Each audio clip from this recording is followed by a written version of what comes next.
What would you risk to save the one you love? Would you ride alone across a desert haunted by storms and killers? Could a single flower torn from a canyon wall decide between life and death?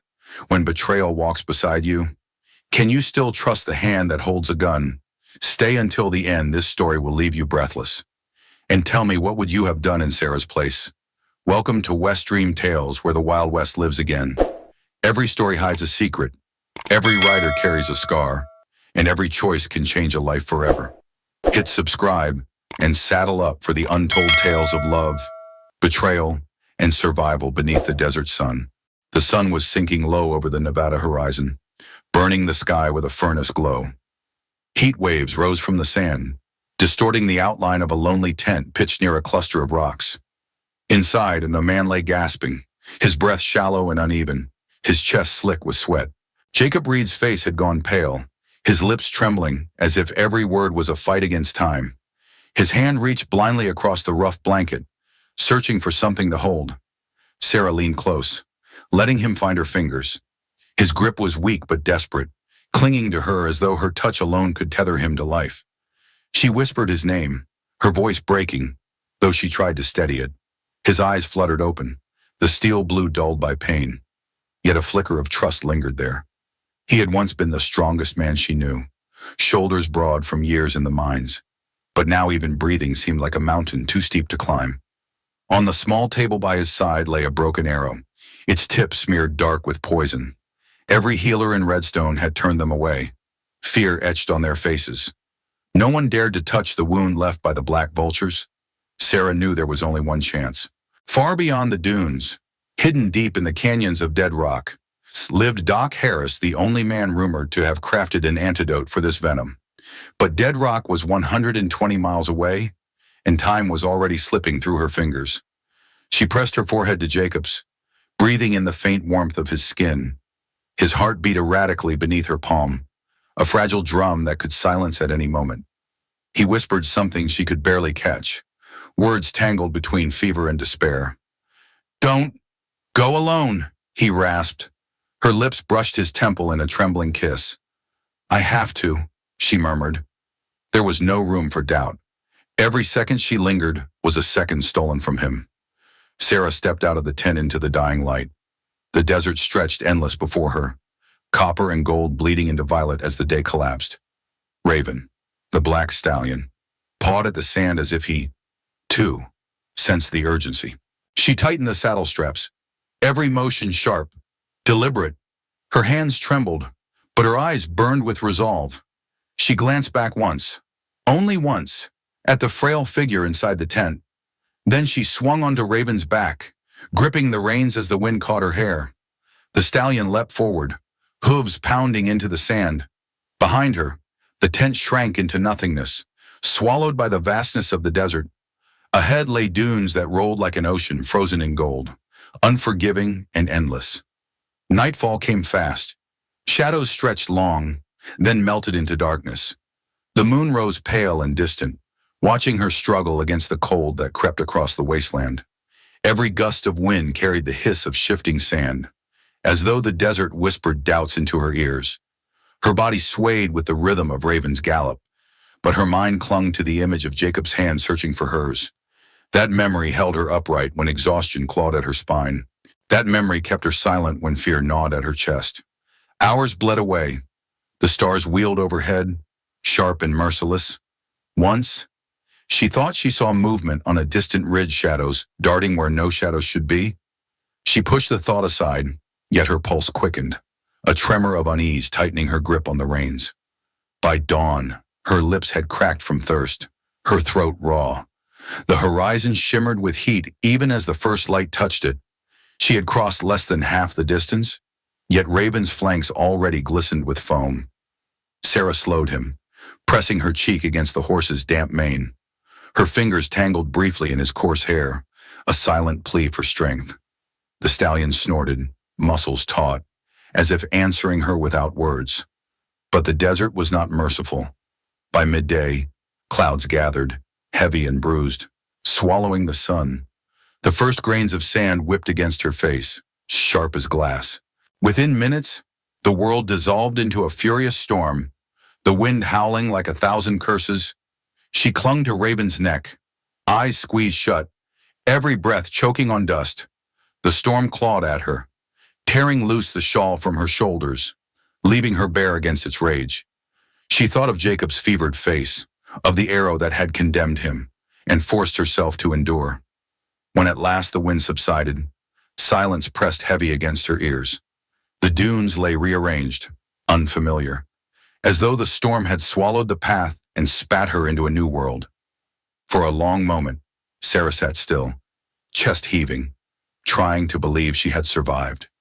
But in that silence, she heard it hooves, not Raven's steady stride, but another rhythm, distant yet drawing closer. Her breath caught. In the emptiness of the desert, no sound should have existed but hers. She turned her head slowly, the reins slick in her palm. On the far ridge, a figure on horseback stood outlined against the rising sun. The rider did not move, watching, waiting. Sarah's heart slammed against her ribs. The Black Vultures had found her sooner than she feared. The desert wind carried grit against Sarah's cheeks as Raven slowed his pace. Her eyes flicked back toward the ridge, where the lone rider had stood watching. The figure was gone now, swallowed by the distance. Yet the weight of that gaze lingered like a mark pressed into her skin. She could not stop. She would not stop. Every mile mattered, and the desert would not forgive hesitation. But the silence behind her stirred old memories, dragging her thoughts back to the days before the poison. Back to Redstone, the town that had once promised them a future. The streets of Redstone had been alive with miners shouting, wagons creaking, and the clang of metal echoing against the wooden fronts of saloons. Jacob had worked long hours in the reed shaft, a modest mine that bore his family name, though it yielded little. Sarah had carried water and food to the men, her laughter cutting through the dust when she joined him at midday. They had been poor, but hope was a currency they never ran out of. Jacob's shoulders carried the weight of stone, yet his eyes brightened every time she brushed dirt from his cheek. Evenings, he would return, body weary, but his arms always circling her waist in a tired embrace that felt stronger than any fortress. Then came the Black Vultures. It was a Wednesday when they rode in, their horses kicking up plumes of dust, their black coats cutting through the brightness of the sun. Elias Crow led them, his scarred face set in a permanent sneer, his voice commanding silence as if the whole town were a stage built for him. The vultures demanded silver, food, liquor, and coin. When the sheriff tried to stand against them, he was beaten in the square, his badge ripped from his chest and tossed into the dirt. Redstone's pride crumbled that day, its people realizing no law stood taller than a drawn gun. Jacob had not bowed. He was stubborn, perhaps foolish. When the vultures seized wagons of ore, he had fought back with his fists, knocking one of Crow's men unconscious. That single act carved his name onto their list of enemies. Sarah remembered the night clearly, the knock at the door, the shadows crossing their floor, Jacob's struggle, the crash of furniture, and then the searing pain of an arrow biting into his chest. The vultures left him bleeding on the floor, laughing as if they had merely broken a toy. Neighbors came but dared not interfere. Fear had stripped Redstone of its courage. The healer shut his door, shaking his head before Sarah could even beg. Others whispered of Doc Harris, the man who lived in the canyon where no one dared to travel. But their words carried warning, not hope. Sarah had pressed a cloth to Jacob's wound, her hands shaking as he fought for air.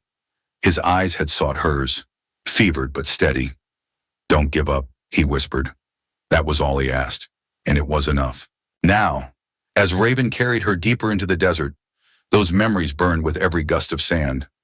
She replayed Jacob's voice in her mind, the weight of his hand on hers, the press of his lips against her hair when they used to share quiet mornings. Each memory became a shield against the loneliness pressing from all sides. She guided Raven toward a dry creek bed, its stones gleaming under the sun like scattered bones. The air shimmered, blurring the edges of the world, and for a moment she thought she heard laughter. She twisted in the saddle, heart racing, nothing but wind. Yet the unease did not leave her. The Black Vultures had a way of appearing where they were least wanted. She forced her gaze forward, eyes narrowing against the glare. Dead Rock was still far, but the path to it wound through places more treacherous than the desert itself. She knew the stories of bandits lurking near the old wells, of bones left as warnings along forgotten trails. Hours passed, the sun grinding her resolve thinner. She thought of the first time Jacob had taken her riding. He had lifted her onto the saddle before him, his arms wrapping around her as the horse surged forward. She had leaned back into him, her hair whipping against his jaw, both of them laughing into the wind. That memory softened the ache in her chest now, reminding her of what she fought for. By the time dusk approached, she reached the skeletal remains of an abandoned station. The roof sagged, the sign half buried in sand, but a trough still caught the last trickle of water from a broken pipe. Raven lowered his head gratefully, and Sarah stroked his mane, whispering quiet thanks. She settled on the steps, eyes scanning the horizon.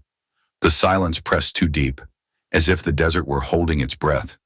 Then, from the corner of her vision, movement stirred shadows flickering against the walls inside the ruined station. Her hand went to the revolver at her hip, though she had little practice with it. The door creaked open, and a figure stepped into the fading light. It was Jonas Pike. He looked older than she remembered, his once sharp jaw hidden beneath a scruff of beard, his hat low to shade eyes that had seen too much. He paused when he saw her, his lips curling into something between a smirk and regret. "Didn't expect to find you out here," he said, voice roughened by dust and whiskey. Sarah's chest tightened. Jonas had once worked beside Jacob in the mines, but greed and desperation had pushed him into darker company. Years ago, he had betrayed Jacob during a dispute over claims, nearly costing them everything. He had disappeared soon after, leaving behind debts and enemies. "I don't have time for you," Sarah answered, her hand still resting on the revolver. Jonas tilted his head, studying her. "Going after Harris. Aren't you dead? Rock isn't kind to strangers." Her pulse quickened. She had told no one her destination, yet Jonas spoke it as if the desert itself had whispered her plan. "What do you want?" she asked, her voice low. He stepped closer, boots crunching on sand. "To settle old debts. Jacob saved my life once when I didn't deserve it. Maybe it's time I even that score." Sarah's grip eased on the revolver, though suspicion lingered. Trust was a luxury she could not afford. But as the wind picked up, carrying the faint echo of distant hooves, she realized she might have no choice. Jonas turned toward the horizon, his hand resting on the worn handle of his gun. "The vultures are closer than you think. If you keep riding blind, they'll have you before Harris ever lays eyes on you." The desert stretched endless, shadows lengthening as the sun bled out behind the hills. Sarah's path had never been more uncertain, yet in that uncertain moment, the past and present collided, forcing her to decide whether an enemy's hand could truly be trusted. Raven snorted, stamping the ground, as if sensing the weight of her hesitation. Sarah's eyes locked on Jonas, searching for a flicker of truth in the lines carved deep into his face. Behind them, the wind carried a sound laughter, faint but unmistakable. It rolled across the dunes like a taunt, the voice of Elias Crow echoing from memory into reality. Sarah swallowed hard, her fingers brushing the leather reins. The storm of redstone had followed her into the desert, and the horizon no longer promised safety. It promised reckoning. Raven's hooves struck the earth in steady rhythm as the desert stretched ahead, endless and pale under the unforgiving sun. Jonas rode beside Sarah on a lean bay mare, his figure hunched but watchful, eyes sweeping every ridge as though expecting danger at every turn. Sarah kept her distance, though the path narrowed often enough that their horses brushed shoulders. Hours dragged across the wasteland.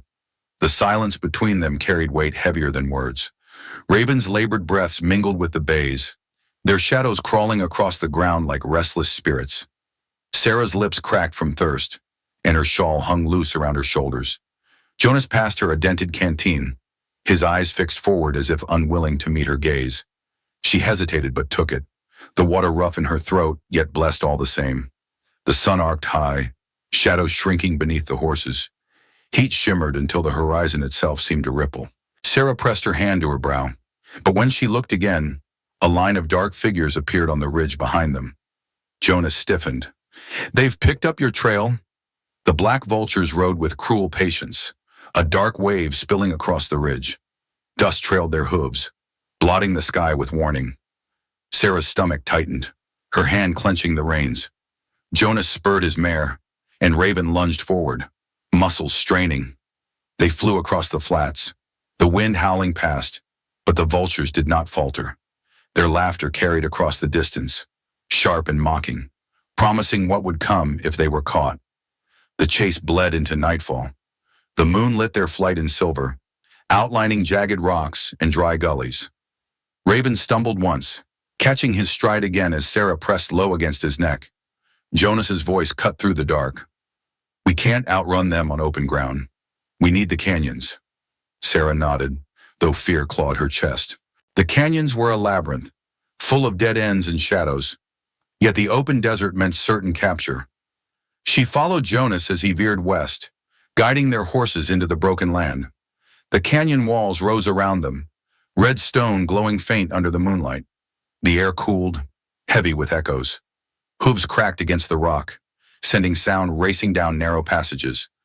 Sarah swallowed hard, gripping her revolver. They slowed only when the canyon forked, splitting into 3 narrow paths. Jonas reined in his mare, scanning the darkness, his jaw clenched as if weighing choices. Sarah's heart pounded, every path seeming a trap. From behind, the vultures' cries rose, bouncing from wall to wall, distorted and near. Jonas cursed under his breath. "Left. Follow me." They plunged into the left passage, shadows swallowing them whole. The walls pressed tight, scraping Raven's flanks. Sarah bent low, the air thick with dust. Behind, hooves thundered closer, echoing like drums of war. Then silence. Sarah risked a glance back. The fork lay empty, the canyon stretching still and hollow. Her breath caught, chest heaving, but Jonas raised a hand. Not gone, just waiting. As if summoned, a gunshot cracked, sparks flashing from the rock above. Shards rained down, stinging Sarah's cheek. Raven reared, but she pulled hard, steadying him as Jonas fired into the shadows.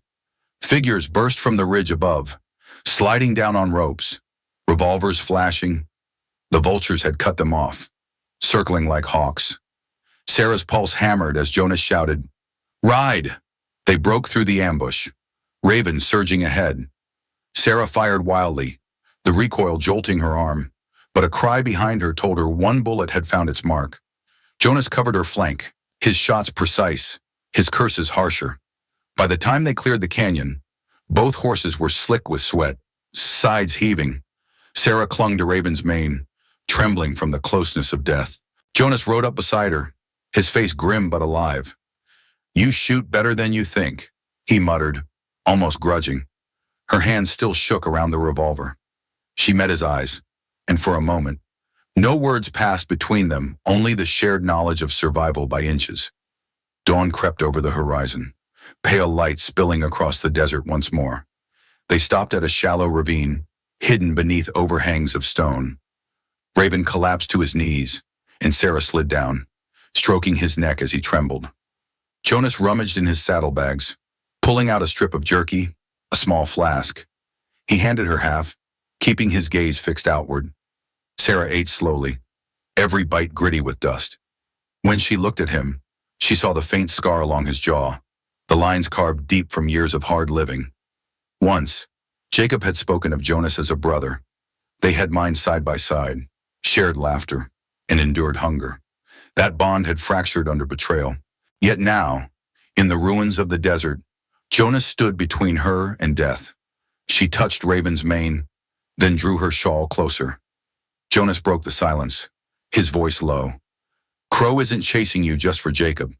He wants Harris. If Harris cures Jacob, Crow loses control." Sarah turned sharply. How would you know that Jonas didn't answer at first? His eyes traced the horizon, restless. "Finally," he muttered.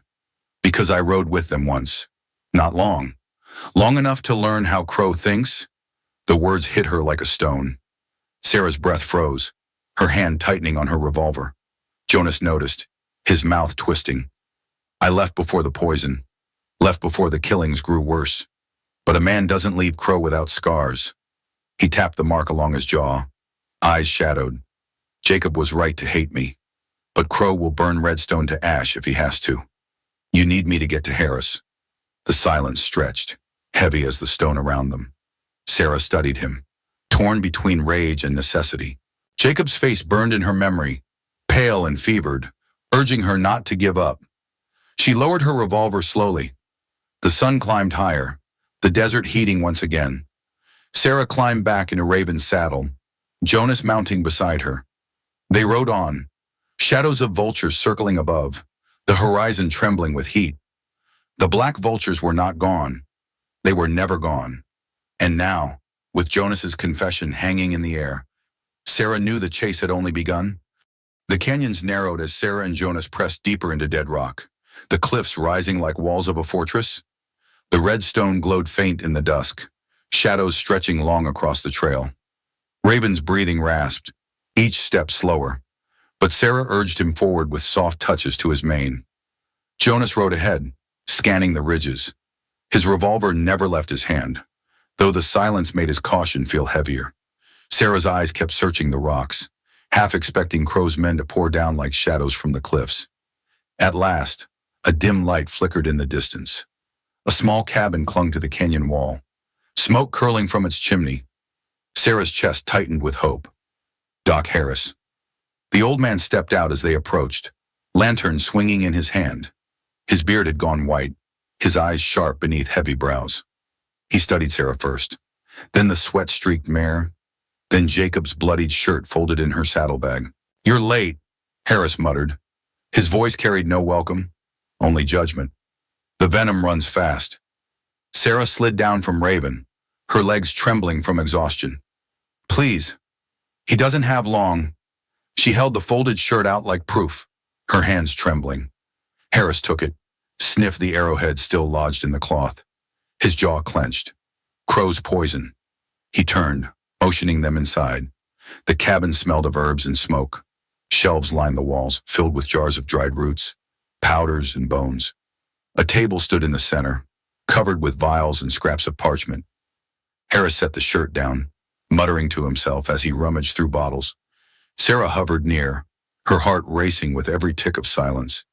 Jonas leaned against the doorframe, his hat low, scanning the canyon outside. Harris finally straightened, a small vial of amber liquid in his hand. "I can craft the antidote, but I'll need blood lily.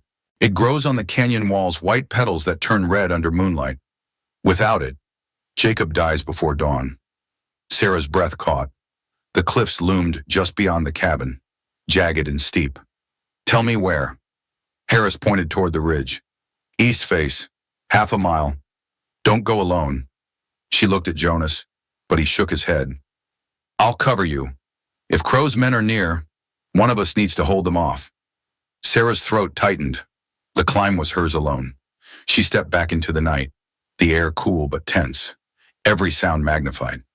Raven lifted his head weakly, watching as she walked toward the cliffs. The moon crept higher, its pale glow spilling across the stone. The climb began sharp, her fingers scraping against rough rock. Dust crumbled beneath her boots, sending pebbles tumbling into the darkness below. Her shawl caught on a jagged edge, tearing, but she pressed on, lungs burning. Halfway up, she paused, chest heaving. The canyon below spread vast, the cabin a pinprick of light. Jonas stood near the door, revolver gleaming faintly in the moonlight. For a moment, she drew strength from the sight, then reached higher. At last, the petals came into view, white flowers clinging stubbornly to the rock, their edges glowing faint crimson. Sarah stretched, fingers brushing the bloom, and pulled it free with a trembling hand.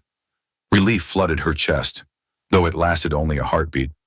Gunfire cracked below. Sarah froze, clutching the flower. Shadows swarmed the canyon floor, torches flaring as men rode in, their laughter rising against the cliffs. Crow's voice thundered above them all. "Burn the place down. Harris dies tonight." Sarah's heart lurched. She stuffed the flower into her shawl and scrambled downward, fingers tearing against the stone. The canyon rang with gunfire. Jonas fired back, his silhouette darting between rock and flame. Harris's lantern smashed, sparks spilling across the ground. She leapt the last few feet, landing hard, knees buckling. Jonas grabbed her arm, steadying her. Got it, he barked. She held the blood-red petals close. Yes, Jonas shoved her toward the cabin. Go, Harris needs it now. Bullets sliced the air, shattering stone near her head. Sarah ducked, sprinting toward the door. Harris yanked her inside, slamming the bolt. The cabin shuddered as gunfire pelted the walls. Harris thrust the petals into a mortar, grinding them with trembling hands. Keep them out, he snarled. Jonas took position by the window, revolver flashing with each shot. Sarah pressed her back to the table, watching Harris mix the antidote liquid glowing faintly as the petals bled their color. The door rattled as Crow's men rammed it with rifle butts. Harris poured the mixture into a vial, corking it fast. He pressed it into Sarah's hands. Get this to Jacob. Nothing else matters. Before she could answer, the door exploded inward. Men flooded the cabin, faces twisted in firelight. Sarah stumbled back, clutching the vial as Jonas grappled with the first intruder. Crow entered last, his scar catching the glow, his grin cruel. His gaze landed on Sarah, then on the vial in her grip. You carried death this far, he drawled. Hand it over, and maybe I'll make your end quick. Sarah's heart pounded, but she stepped back, clutching the vial to her chest. Crow's eyes narrowed, amusement fading. Jonas lunged, slamming a man into the wall, his gun flashing. Harris swung a heavy cane, striking another across the jaw. Chaos erupted, the cabin trembling with shouts and smoke. Crow drew his revolver, aiming straight at Sarah. Time slowed the fire crackling, Harris gasping, Jonas shouting. Then a shot rang out, but not from Crow. His gun spun from his hand, clattering to the floor. He stared at his wrist, blood seeping from a fresh wound. Jonas stood in the smoke, revolver steady, his face hard. Crow's eyes blazed with rage, but something darker flickered there, a recognition, almost disbelief. You, he spat. Traitor. Jonas didn't flinch. Better traitor than vulture. The room froze, the weight of old ties thick in the air.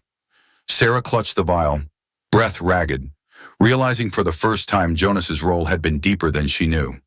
Crow snarled, lunging forward, but Harris swung the lantern base, knocking him back. Jonas fired again, sending the outlaws scattering. Go, Jonas roared. Sarah bolted into the night, vial tight in her fist, the canyon echoing with gunfire. Raven neighed, trembling but ready. She leapt onto his back, clutching the reins. The stallion surged forward, carrying her away from the flames. Behind, Crow's roar split the night, promising the chase was far from over. Sarah pressed low against Raven's neck, the vial clutched close to her heart. Jacob's face burned in her memory, his breath faltering, his words begging her not to give up. The canyon swallowed her, but her resolve burned brighter than the fire behind. The antidote was hers. The fight was not yet won. The canyon wind howled behind her as Raven surged into the night, his hooves striking sparks against the stone. Sarah clutched the vial to her chest, each heartbeat thundering louder than the gunfire fading in the distance. The shadows of dead rock slipped away, but Crow's voice still echoed like a curse she could not shake. The desert opened wide once more, silver under the moon. Raven stumbled, his body trembling from exhaustion, but Sarah pressed low against his neck, whispering words only the horse could hear. Every stride carried her closer to Jacob, and every stride carried the risk of collapse. Dawn bled slowly across the horizon, painting the sky in strokes of pale fire. Sarah's eyes burned from lack of sleep, her lips raw from dust and thirst. Yet she held the reins with steady hands, refusing to let fatigue unravel her. By midday, the outline of Redstone appeared a fragile line of rooftops shimmering in the heat. Relief caught in her throat, sharp and sudden. She urged Raven faster, the vial still safe in her grasp. But the town she returned to was not the one she had left. Doors were shut tight, windows barred, silence pressing heavy on the streets. Fear lingered like smoke, as though the whole town braced for Crow's wrath. Sarah dismounted, her legs nearly buckling as she rushed to the cabin where Jacob lay. Inside, in the air smelled of sweat and sickness. Jacob's skin had gone gray, his breathing shallow, his lips cracked. His hand twitched against the sheets, searching for her. She knelt by his side, pressing the vial into Harris's hands. Harris, who had somehow reached Redstone before her, his robe still marked by ash. She stared in disbelief, but he only muttered, "I took the long way out." Harris poured the liquid carefully, tilting Jacob's head to let the drops fall between his lips. For a breathless moment, nothing changed. Then Jacob shuddered, his chest heaving as though breaking through water. Sarah pressed her forehead to his, tears spilling freely. His hand found hers, weak but certain, and his eyes flickered open, blue-gray, dulled but alive. "You came back," he whispered. "I never left you," she answered. Her lips brushed his temple, the relief overwhelming her exhaustion. Behind them, Harris straightened, his face carved from stone. "It will hold, but the poison lingers. He will need time." His eyes shifted toward the door, and Crow will not rest. As if summoned, a shout echoed outside.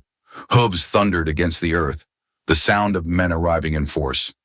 Sarah's breath caught, clutching Jacob's hand as the walls trembled. The door burst open, and Elias Crow stepped inside, dust clinging to his black coat. His arm hung bandaged, blood seeping through, but his eyes burned with fury. Behind him, half a dozen men fanned out, guns drawn. "Thought you could run," Reed Crow sneered, his gaze sliding from Jacob to Sarah. "You carried his life through fire, but I'll see him dead yet." Sarah rose slowly, shielding Jacob with her body. Her hands shook, but her eyes did not. "You'll have to go through me." Crow's grin widened, cruel and certain. "So be it." Jonas's voice cut through the tension. "Or through me." Every head turned. Jonas stood in the doorway's shadow, revolver steady, his coat torn and scorched from the canyon fight. His eyes locked on Crow, unreadable yet unyielding. Crow's laughter cracked the air, bitter and harsh. "You think one traitor makes a difference?" But Jonas didn't flinch. He stepped forward, his stance firm, and for the first time Crow's grin faltered. The silence stretched, the weight of unfinished history pressing down on them all. Then the gunfire erupted. The room exploded with smoke and flame, bullets tearing into wood and glass.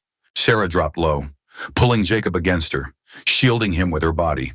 Harris swung his cane, striking one man, while Jonas fired with brutal precision.